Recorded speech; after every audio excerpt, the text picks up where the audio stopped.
It's a great pleasure and an honor for me to introduce to you Dr. Adele Reinhartz. I first met Dr. Reinhartz, Adele, back at St. Michael's College at the University of Toronto a number of years ago. I won't embarrass us both by saying how long ago it was, but I want to say that at the time she was my youngest professor. And the course was an introduction to the New Testament, and I asked her about her background, and I was curious to find out that, in fact, she was Jewish. And so, inevitably, here she is, a Jewish woman teaching the New Testament to Protestants at a Catholic college. Every once in a while, a born-again Christian would stand up. This was the age of born-again Christians, would stand up and denounce the historical critical method that she was using. And Dr. Reinhartz very patiently waited for them to exhaust themselves and then thanked them and carried on her lecture. And so I found myself, and I asked her this at one point, I said, "So what's a nice Jewish girl like you doing teaching a course like this?" And we might ask that again tonight, doing the Catholic School Board's lecture here at St. Jerome's University. But it does remind me of a story. It's apropos of nothing. The first moon landing, July 20th, 1969. The president at the time, Richard Nixon, called it the most important day in history. And the evangelist Billy Graham objected. He said that the three most important days in history were the birth of Christ, Good Friday, and Easter morning, all events that will be portrayed, it seems, here today in this lecture. And the science fiction writer, a Jewish comedian in his own right, Isaac Asimov, famously noted at the time that, and I quote, "I think what President Nixon meant was the most important day in history involving the Goyim."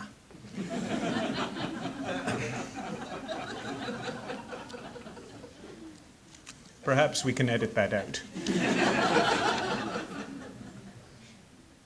Anyway, I am glad that Adele has agreed to give this lecture. She received her bachelor's in religious studies from the University of Toronto and her MA and PhD from McMaster University, and taught for many years at McMaster and at the University of Toronto, where I was privileged to be one of her early students. From 2002 to 2005, she has been the Dean of Graduate Studies and Research locally at Wilfrid Laurier University, as well as professor in the Department of Religion and Culture in that institution. In July 2005, Adele took the position of Associate Vice President Research at the University of Ottawa, where she also holds an appointment in the Department of Classics and Religious Studies. Her doctoral research and much of her subsequent work have focused on the Gospel of John, and particularly on what the Gospel can tell us about relationships between Jews and the new Christian community in the first century. But in recent years, she has moved into a more contemporary era, namely the topic of, through the study of the Bible and film. Her first book in this new area appeared in 2003, and it's entitled Scripture on the Silver Screen. And in that book, she examines 12 contemporary Hollywood films, such as The Sixth Sense, Magnolia, and The Truman Show, that use biblical quotations and themes. Her latest book, Jesus of Hollywood, has been published this year by Oxford University Press, and indeed it was reviewed just, I believe, today in the Globe and Mail rather favorably as well. And I should also mention it's for sale by, as Paul mentioned, by the moneylenders at the back of the room here. And it looks at the many narrative, that is non-documentary films, made about Jesus in America and European cinema. From the 1912 silent film entitled From the Manger to the Cross to Mel Gibson's 2004, The Passion of the Christ. Jesus movies, she argues, are fascinating not so much for what they tell about Jesus of Nazareth, but for what they tell us about us our concerns, our anxieties, our values. Her next project will be a study of Caiaphas, who was the high priest at the time of Jesus' condemnation and death, how he appears in history, historiography, and culture. Perhaps after the success of the Gospel of Judas, we need a Gospel of Caiaphas. But I don't think that is Dr. Reinhardtz's intention in that study. I know tonight that you will enjoy the work of a learned scholar and a great teacher, an experience I had many years ago, and one which I will fondly remember as I once again enjoy the work of Dr. Adele Reinhartz. Please help me welcome her. Thank you for that introduction. And if I can just start with an anecdote of my own, not about you, David, but just reminded of what it was like being a very young Jewish New Testament scholar at St. Michael's College. One year, I did that same Introduction to New Testament course, and a woman came up to me after the first lecture, very nervous, and she said, are you going to be teaching this from a Catholic perspective? And I said,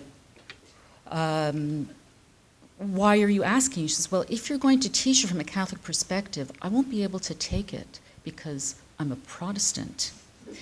So I said, oh no, don't worry. I don't know what made you think I was going to teach it from a Catholic perspective. She said, well, you're a nun, aren't you?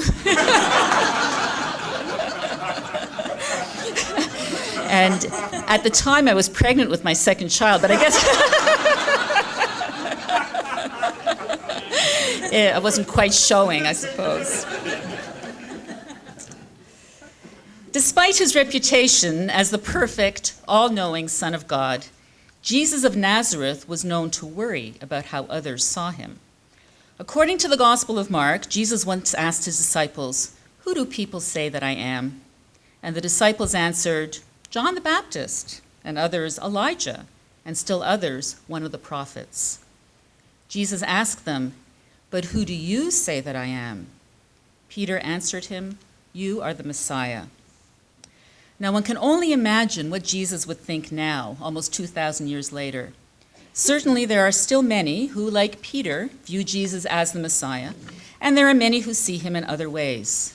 Our society's ongoing fascination with Jesus of Nazareth has spawned literally thousands of portraits of this ancient Jew in every medium of expression possible: literature, art, music, theology, drama.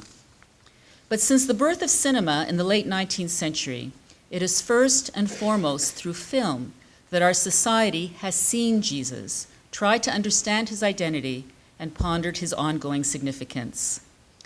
Now, you may think that Hollywood has portrayed Jesus in a rather simplistic and, well, Hollywoodish way. Certainly it is true that the cinema has given us some very wooden saviors. The perfect, and therefore perfectly boring, Jesus of the silent movies and some of the early epics. Alongside such two-dimensional Jesus figures, however, the cinema has also supplied some complex and interesting answers to the question of who Jesus is and was. This evening, we will look together at just a few examples, both from within Hollywood and outside it. We begin with Jesus, the political and military Messiah, the Savior who does battle with the forces of evil and liberates humankind, or Jews anyway, from the oppression wrought by Roman imperial rule. Almost all of the epic films about Jesus, such as The Greatest Story Ever Told and Franco Zeffirelli's Jesus of Nazareth, emphasize the historical context into which Jesus was born, namely the period of Roman imperial domination of Judea. In the 1961 film King of Kings, a majestic voiceover narrator who sounds like God but is really Orson Welles describes the dire straits of the Jews as the camera records the march of the conquering Roman legions into Jerusalem and the terror of its inhabitants. The narration begins as follows. Focus on the suffering of the Jews continues throughout the 10-minute sequence. The Jews of Judea are hunted, killed, and burned. and their attitude of patient forbearance is emphasized, as in the following excerpt from Orson Welles' narration. Like sheep from their own green fields, the Jews went to the slaughter. This sentence paraphrases the prophet Isaiah's famous words, "He is brought as a lamb to the slaughter, and a sheep before her shearers is dumb, so he openeth not his mouth." Isaiah is speaking of the suffering servant, whom Christians later saw as a prototype of Jesus' suffering on the cross.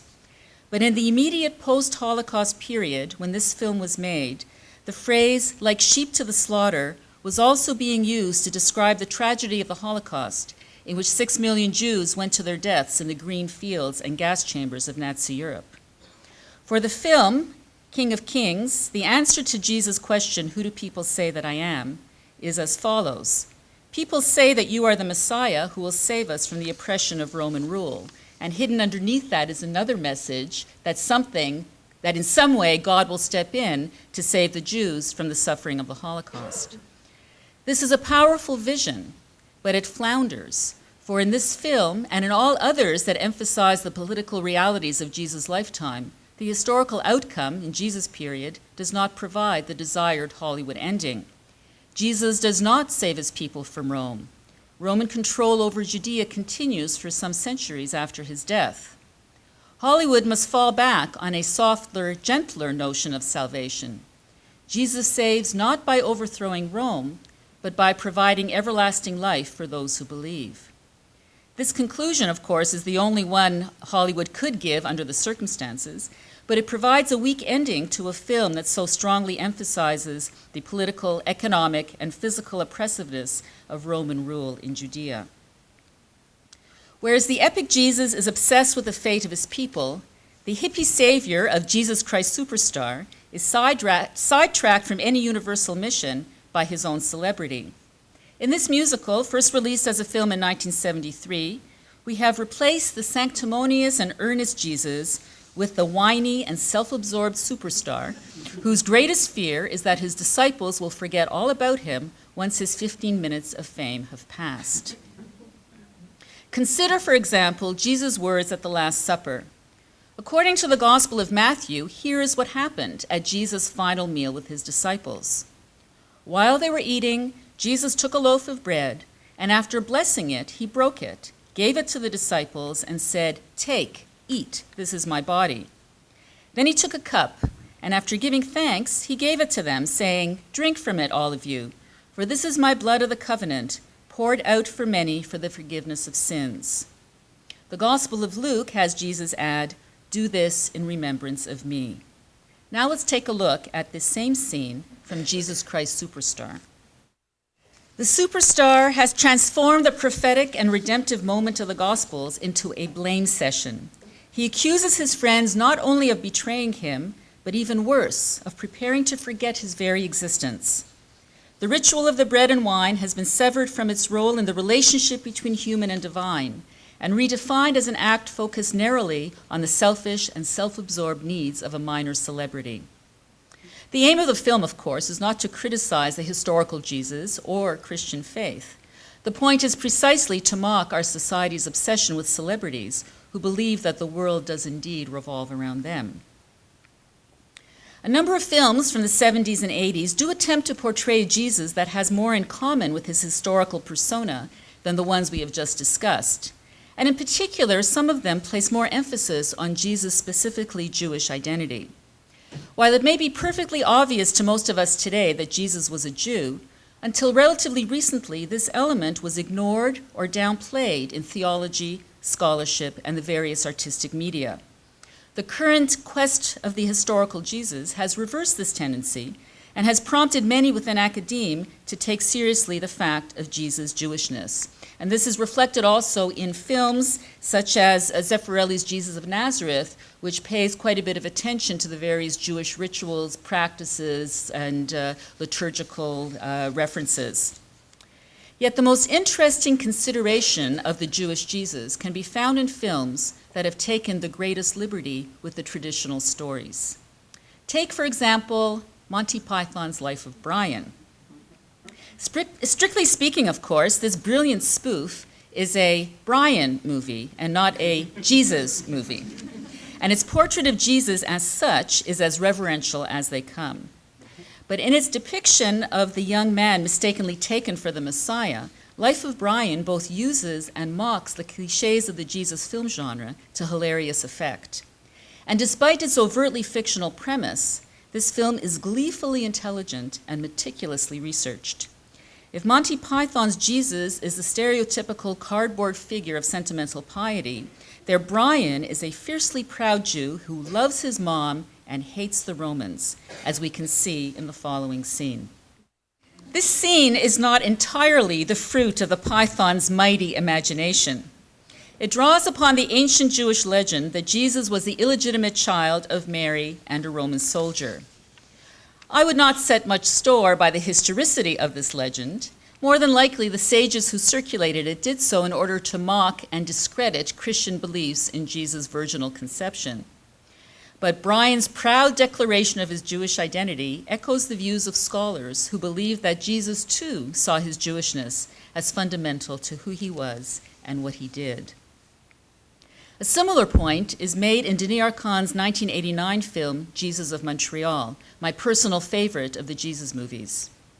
This film portrays a group of actors that has been commissioned by the priest of St. Joseph's Oratory in Montreal to refresh the Passion play that has been performed on the church grounds for decades. In the process of preparing and performing the play, the actors themselves take on the personas of the characters in the gospel story. The Passion play that they create is part drama, part documentary. And here is how the Passion play describes Jesus.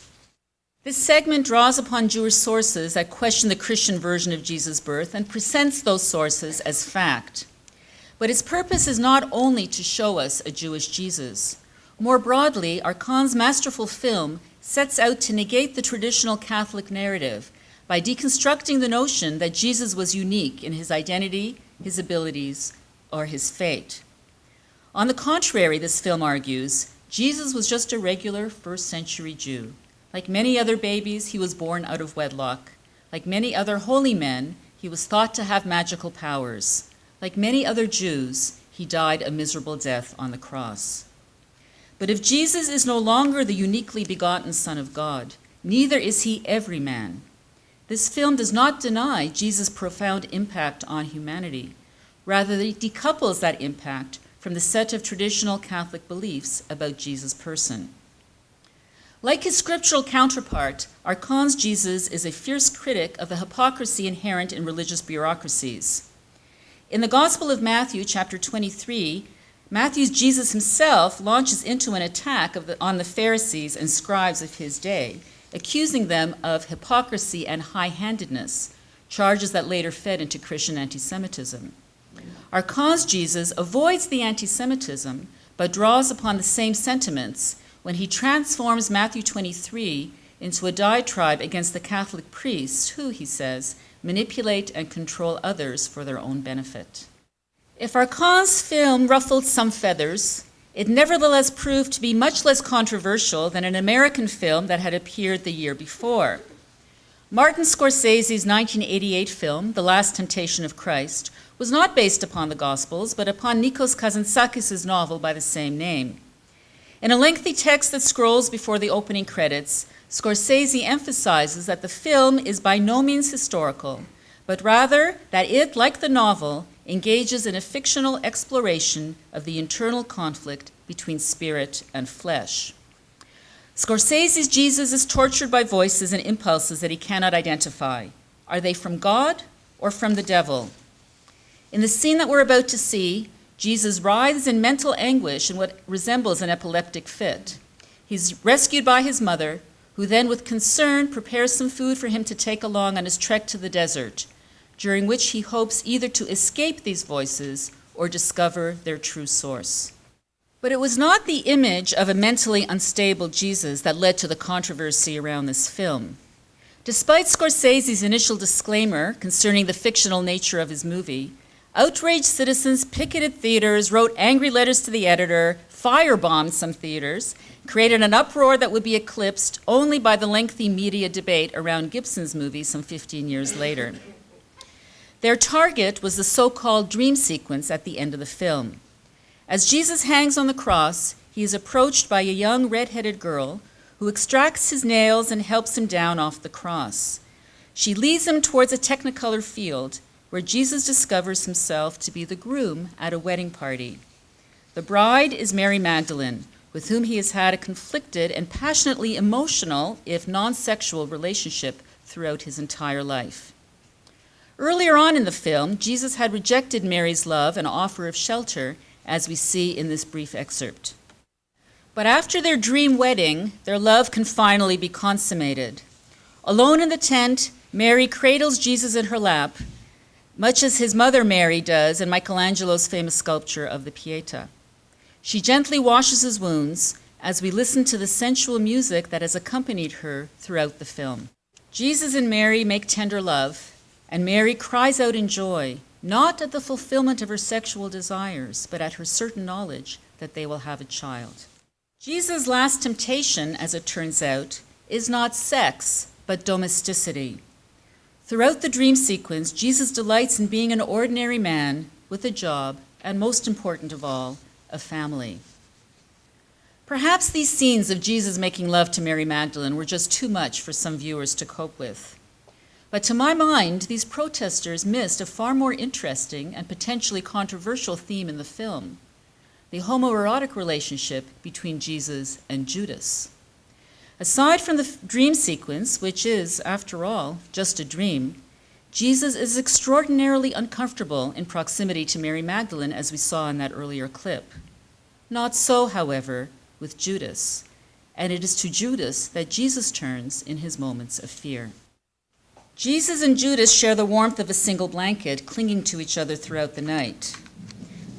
The sexual undertones of the visual scene are drawn out further by the musical soundtrack, which is identical to the one used for Mary Magdalene throughout the film, and we just heard it in the two earlier clips. The theme of sexual temptation is then made even more explicit by the apple, which Jesus draws out from his robe and bites into at the end of the scene. When he tosses the seeds away, they immediately grow into a mature apple tree. The allusion to the temptation of Adam and Eve in the garden is impossible to miss. The scenes between Judas and Jesus are the most intensely emotional of the entire film. Like Mary Magdalene, Judas has known Jesus since childhood. As a young man, however, Judas has become a committed zealot and working towards the violent overthrow of the Roman government in Judea. He's been ordered to kill Jesus, who's been making crosses for Rome and is thus a collaborator. But Judas cannot kill Jesus, so he follows him instead, hoping and eventually believing that Jesus is the Messiah. Initially, Judas declares that he's still prepared to kill Jesus if he stays 1 inch from the path of revolution. Later, however, his love for Jesus interferes with his resolve, as we see in the next scene. Jesus has just caused an uproar in the temple, and he's feeling weak and upset. Judas bundles him off to an alleyway so that he can recover from what Judas fears is a sudden, dire illness. Scorsese answers Jesus' question, "Who do people say that I am?" by creating a Jesus initially conflicted and tortured by self-doubt, who then seems to accept his fate and identity as the Son of God, even persuading his intimate friend Judas to play a necessary role in the drama.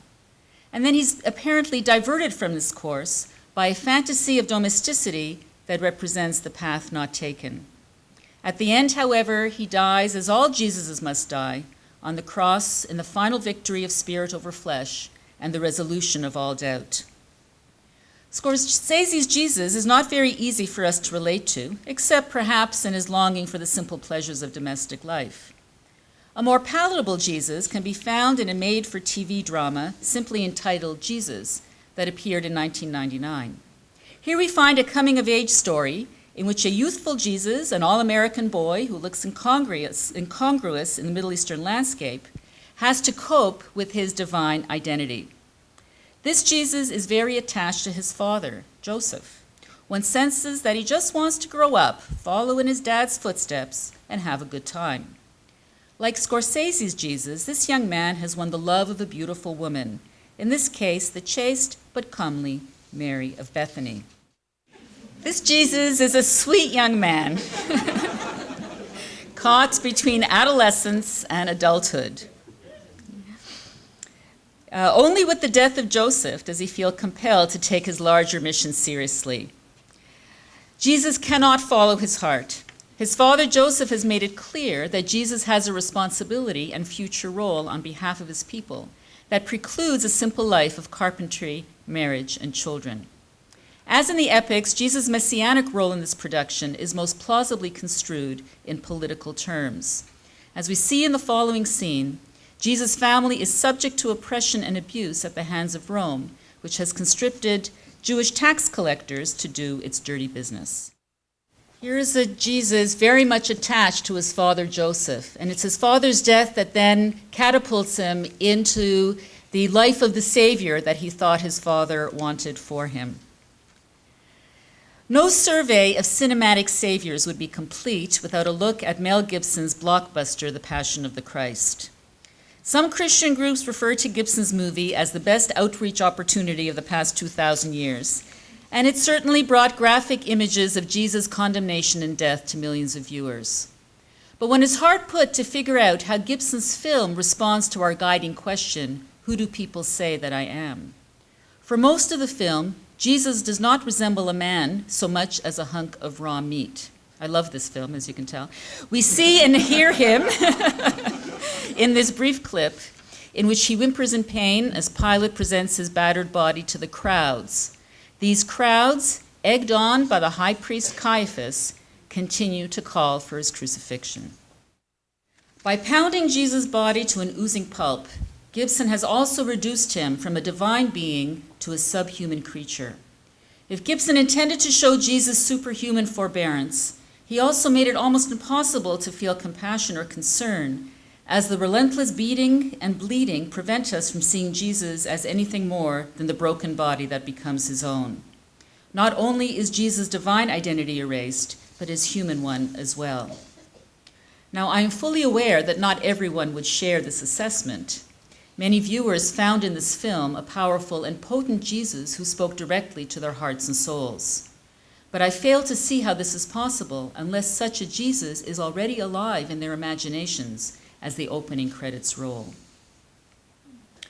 As we have seen, the seventh art, as cinema is sometimes called, provides a range of answers to Jesus' poignant question, who do people say that I am? In almost every case, these films echo Peter's response, you are the Messiah. But even as they pay lip service to traditional Christian views of Jesus, these movies often betray more ambivalent assessments. Jesus is a political leader who fails to save his countrymen from Roman oppression. He is a confused and perhaps unstable man who must persuade his best friend to betray him. Or perhaps he's just an ordinary young man who would have happily married his sweetheart and raised a family, but for his father's untimely death and unspoken expectations. A century ago, as the very first Jesus films were being made, Albert Schweitzer, famed doctor, explorer, musician, and theologian, commented on the many different portraits of Jesus found among the works of Christian theologians. Each successive epoch of theology, he wrote, found its own thoughts in Jesus. That was indeed the only way in which it could make him live. But, he continued, it was not only each epoch that found its reflection in Jesus, each individual created him in accordance with his own character. Schweitzer's observation holds true today, not only of theologians and historians, but of filmmakers and of us, their audiences. The cinematic Jesus is a man, or perhaps a God, created in our own image. Is Jesus of Hollywood also the Messiah, as Peter assured Jesus of Nazareth so many years ago? For some, perhaps. For others, obviously not. Yet one might argue that Jesus of Hollywood, like many other heroes of stage and screen, offers not simple salvation, so much as an opportunity to see ourselves more clearly and to think about who we, as individuals and as a society, might really be ourselves. Thank you. I'm curious that one film that was not included here is a film that a lot of people are talking about these days, and that's The Da Vinci Code. And I was wondering how that might fit into the analysis you have of there being many Jesuses, depending on where they come from and where it comes from sociologically or culturally. Okay, that's a good question. In this particular study, I looked at only those films that set out to tell the life of Jesus. And so I excluded all kinds of other films that have interesting things to say about Jesus or that tap into some of the same speculations that we found reflected here. I mean, that image of Mary pregnant really does raise to mind the Da Vinci Code, which suggests that Mary and Jesus got married and had a child and that their descendants are still with us. But it's a fictional film, even though there are some ancient sources that may imply a similar sort of thing. Those are not really historical sources.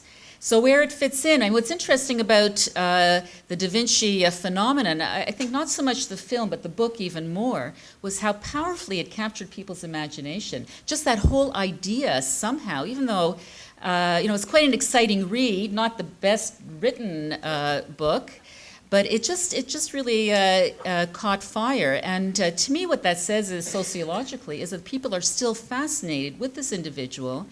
And part of that fascination is speculation about sexuality and his relationship with Mary Magdalene. One of the things I found in doing this particular research was that filmmakers, I think this is a hard task if they're going to set out to film the life of Jesus, which is why Monty Python, I think, got it right by having fun with Brian and leaving Jesus alone, because Jesus isn't, if you really stick to the gospel representation, you can't really do much with it. You can't have character development, you can't have pathos and remorse and all the things that make a character interesting. So what they tend to do is develop the two characters that do have that potential, namely Judas and Mary Magdalene. And I think Da Vinci Code played into that for reasons of fiction and entertainment. I'm also curious, if one were to do a Google search, just put Jesus film or Jesus cinema, I would assume one would get literally 1 million or 1 billion possible citations. I mean, how did you narrow it down when you were working on the book and then ultimately in the lecture? How did you decide which of those 1 gazillion possible film items you would look at? You would certainly get a gazillion hits, there's no question about that, but there aren't a gazillion movies. There are probably between 100 and 200 films that have been made. And what I did for the book is I viewed every single film I could get my hands on. But I limited myself to films that showed commercially or that showed frequently on television. In other words, the kinds of films that you could really say are part of popular culture. So I started with the silent movies to Mel Gibson, and I was able to get hold of some films. I spent a week at the British Film Institute, actually. It was a lot of fun, viewing some silent movies that never have been released on VHS and aren't very readily available. So the book draws on all of those films. For the presentation today, I chose the ones that I found the most interesting. And you'll notice that I didn't really deal much with the epics, except for those first couple of clips. Greatest Story Ever Told, even a wonderful film, the silent film by Cecil B. DeMille. I didn't address that here because you can only do so much, and in developing a theme, I wanted to limit it a little bit so that people would get the flavor of particular films. But there really have been many films made. And what's interesting is that these films really fit into the biopic genre. They're biographical films. And they obey the conventions of that genre. So the silent movies really look like other silent movies made in the same era. There's always a spectacle scene, and you have Mary Magdalene carrying on as a courtesan in her boudoir surrounded by her suitors, and the epics will show you big sky and majestic voices, and so they tend to follow the particular Hollywood genres that were popular at that time. When I was growing up in the 60s, every Easter we watched The Robe, and you got this. That was the one movie that convinced us that 3 o'clock on Good Fridays the skies were going to turn dark, Right. More than anything else. but there was just a glimpse of Jesus Right. as he passed by. Right. I remember many pious movies where there was Yeah. just a glimpse of Jesus. That's right. And in the epic films also, there is this big approach to Jesus as somebody who is an important historical figure. What was the first film that really approached Jesus on an intimate level, that tried to show people the emotional inner life of Jesus? And why did we move from this kind of bigger-than-life drama to a more intimate? Well, I think the only film really that explores the inner life of Jesus is Scorsese's film. And if you look at the films that were made since then, they go back to that other mode. And Gibson's film is the big example. You don't get any sense of his inner life at all. Even the flashback scenes that take you back to the Last Supper or to one or two other scenes don't give you a sense of his inner person. And Scorsese could get away with that specifically by saying, this isn't really Jesus of the Gospels, this is Jesus of this particular novel, although it's easy to forget that when you're watching the film. So I don't think that we ever really moved from that. Now, what's interesting about the robe, this is an aside, but since you raised the robe, one of the things that I found when I was doing the research was that, in fact, there is no Jesus movie made between 1927, when Cecil B. DeMille's silent movie came out, and 1961, when we have King of Kings. The robe, Ben-Hur, Demetrius and the Gladiators, and all of those were done in the 50s. But they're not Jesus movies. They are fictional accounts, and Jesus plays a cameo role here and there. And in a film like Ben-Hur, for example, if you watch that, you'll see, of course it's a fictional film, Jesus appears, but you never see his face. So there are a number of reasons for that, but one of the main reasons is that from about 1930 until about 1960, there was a production code in place in Hollywood, a censorship code, that really restricted the way in which you could portray certain individuals, including Jesus, and in the way you could treat religious themes. And so filmmakers tended to stay away from Jesus himself because it was just too easy to get into hot water and be accused of being non-pious. I just wanted, you alluded to the Passion of the Christ. You spoke briefly of it, Mel Gibson's movie. And I could certainly see from your tone that you weren't a fan. Right. For me, this movie was incredible.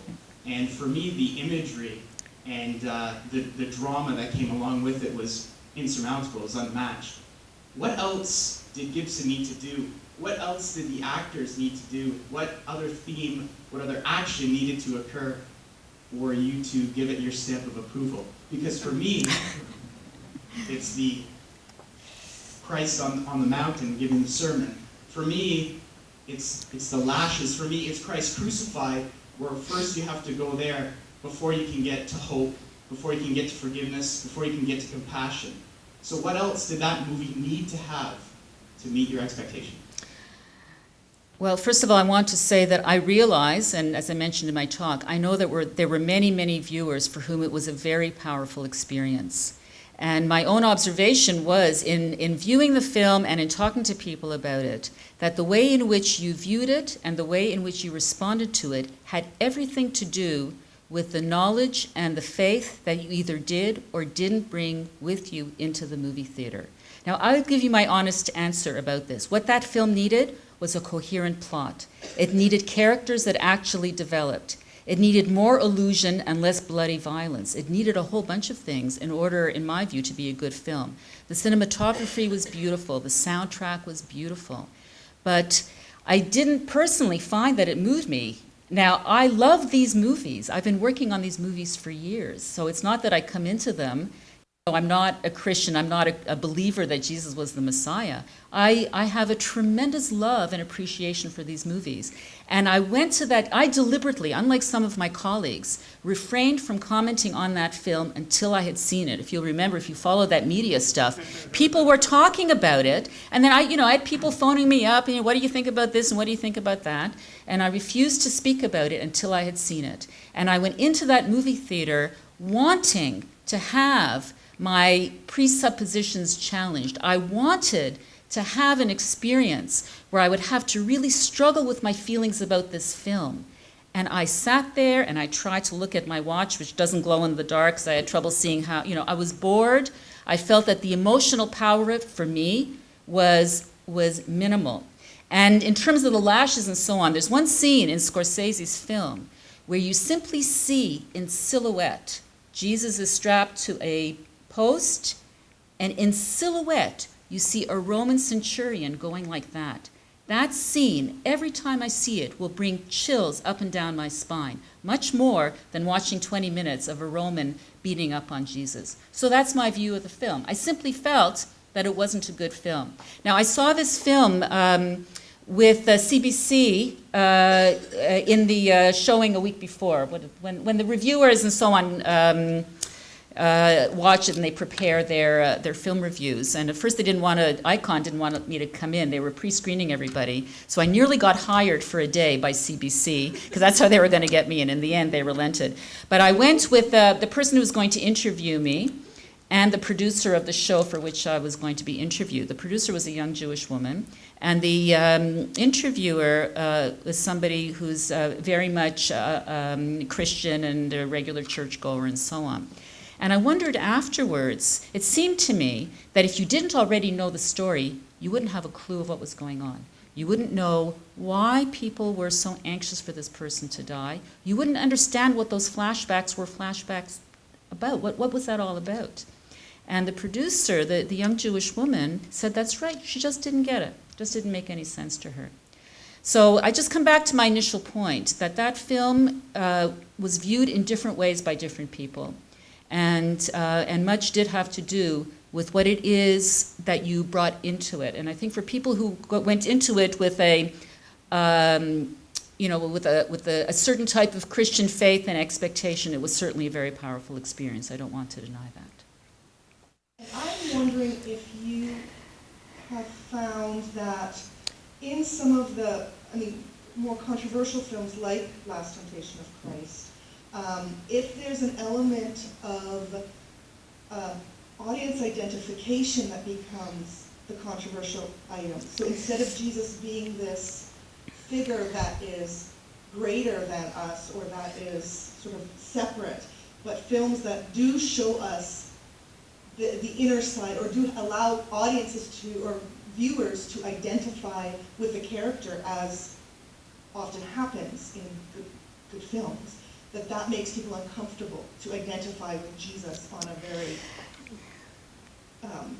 fundamental, physical kind of psychic level as well. Okay, that's a very interesting question, and my response to that would be, I think that it isn't so much the human identification, but what aspects of human experience are we identifying with? And so I think you're right, that in terms of the Scorsese film, it's showing Jesus as a man with human needs, and when you see him in the dream sequence with his family and his children and so on, it's that made people uncomfortable, because it's showing him, the whole thing about Jesus, right, is the human-divine mix, and we see in the gospel accounts and in later Christian theology and in fiction and in art that whoever is putting that portrait together really has to think about what is that divine human mix. And if it goes over too much on one side or on the other, there's going to be a segment of the population that's uncomfortable with that. So what's interesting in these movies is that they try to play it both ways, some of the more recent ones. And Scorsese shows one approach, and the last film, with the young guy, Jesus, does this in a different way. To walk a fine line between showing Jesus as someone that you identify with, and so allows you to feel your own humanity, I suppose, and a Jesus that is a model for emulation and an object of faith. And films are always trying to negotiate that tension, and most often they fail. I think that's inherent in the genre as well. The failure to do that is part of the genre itself. Earlier in the lecture, you mentioned the importance of Christ's identity as a Jewish man, and I was wondering what your thoughts were of the Passion of the Christ's portrayal of that in light of, the accusations of anti-Semitism with the film. I didn't see much in the film that really addressed Jesus' Jewish identity, and the anti-Semitism charges were based more on the sort of clip that I showed with the Jewish leader shouting for his crucifixion, and the way that the film associates Jews with Satan, which is a very prevalent anti-Semitic theme. The film, I felt, really didn't provide much of an identity for Jesus, and maybe because Gibson, I think, was aiming, even though, as I said in the talk, I find Gibson's Jesus just a hunk of flesh and not much more than that. But I think what Gibson was aiming at was a Jesus disconnected from a particular ethnic and religious identity, as somebody who really was God. And so he didn't, in my view, really didn't play that up. Now, you do have, however, references to Jewish liturgy and Jewish practice in that film. For example, towards the beginning, you have Mary Magdalene and Mary are sleeping, and suddenly Mary, Mother of Jesus, wakes up and says something like, "Why is this night different from other nights?" Which, of course, is a quotation from the Passover Haggadah, from the text that is used in the celebration of the Seder at the time of Passover. So there certainly are references. It's, if you would ask what was Jesus' identity, ethnic identity in that film, well, obviously he's Jewish, but the film doesn't emphasize that and doesn't make a point of that, in my opinion, as much as many other films do. Movies tend to be based on a screenwriter's, they're number one. I don't have anything to do with films. They tend to be a leader.